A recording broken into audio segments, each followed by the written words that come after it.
good morning, good afternoon, good evening sa inyong lahat. Nandito na naman po ako, panibagong video po tayo. Para po sa hindi pa nakakilala sa akin, ako po si Jing ng Jing Plant Journey. So, welcome and welcome back sa aking munting channel. So, ngayon po ay titingnan natin ang aking naiprupa mula sa dahon ng rubber tree.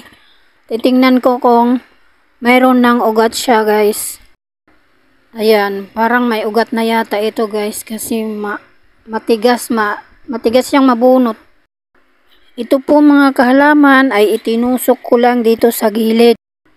Nang itanim ko po itong rubber tree mula sa cuttings, isinabay ko na rin po itong dahon ng rubber tree. Meron din akong naiprupa sa tubig, kaya lang hindi siya naging successful. So, kaya itong dahon ng rubber tree na nandito ay hinayaan ko lang siya dito. Minsan hindi ko na siya napapansin na umabot na pala na siya ng mahigit 3 buwan. Bago ko naalala na mayroon pala akong itinusok dito na dahon ng rubber tree. So, ayan mga kahalaman ang aking konting kwento sa aking leaf propagation. So, para po sa bago dito sa aking munting channel, please huwag kalimutan mag-like, share, and subscribe at i-click ang notification bell para updated ka sa susunod kong video. So, ayan. Medyo nanganga pa ako sa ugat niya, guys. Kasi nag-iingat ako baka maputol ang ugat niya, guys. Sayang. Matagal pa naman itong hinintay ko na magkaugat ito dito.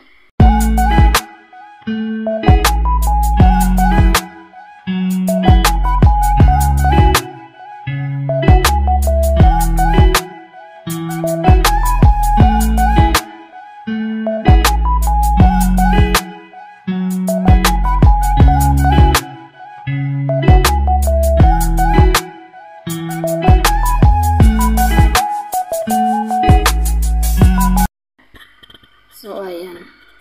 Lalagyan ko ng tubig para lumambot ang soil niya, guys. Kasi, sayang pag naputol ang ugat niya. Matagal ko pa naman itong hinintay na magkaroon siya ng ugat. Akala ko, hindi na siya magkakaugat. Kasi nga, yung water propagation ko, hindi siya naging successful. Kaya, akala ko wala nang pag-asa dito sa itinusok ko dito na dahon. Ayan, parang malapit ko na yatang matanggal ito, guys.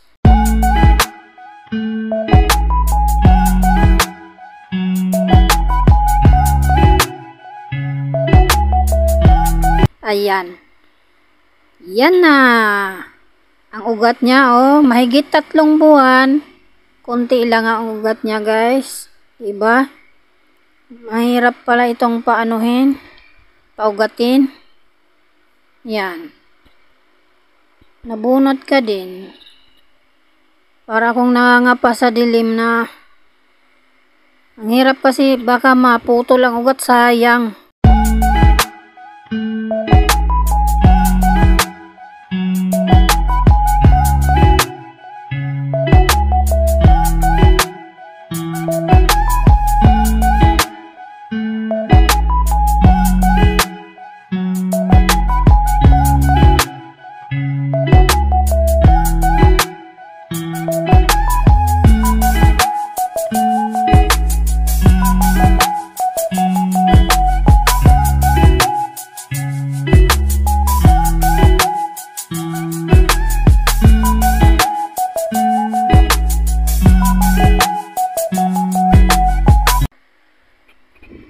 So, ayan guys, ang aking rubber tree. Ayan, may bago na naman siyang dahon na bubuka. Pabuka pala na ba yan? Ilagyan ko siya ng kawayan para hindi siya yumuko. Kasi nga po mahaba itong inano sa akin binigay na cuttings. Yan, nilagyan ko lang ng kawayan. para hindi siya yumuko. Kala ko hindi na ito mabubuhay kasi isang buwan yata ito guys, parang ang tamlay ng mga dahon niya. Kaya ayan. So guys, sana nagustuhan nyo ang aking video. Sana nakatulong at naka-inspire din sa inyo.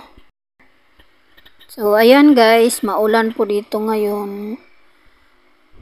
Kada hapon na lang maulan dito. Ayan, paghapon umuulan. Pag umaga, ang ganda ng sikat ng araw. Paghapon ganito na siya guys. Maulan na. So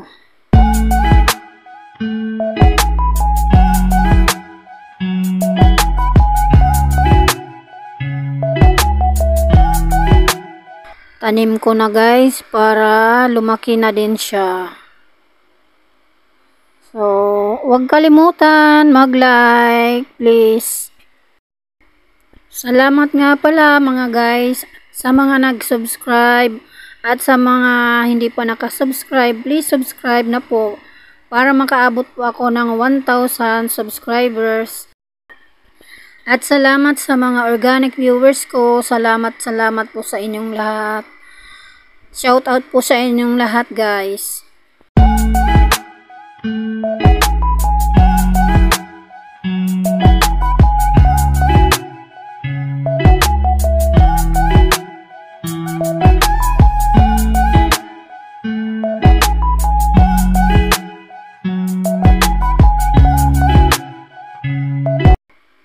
So, thank you for watching. See you!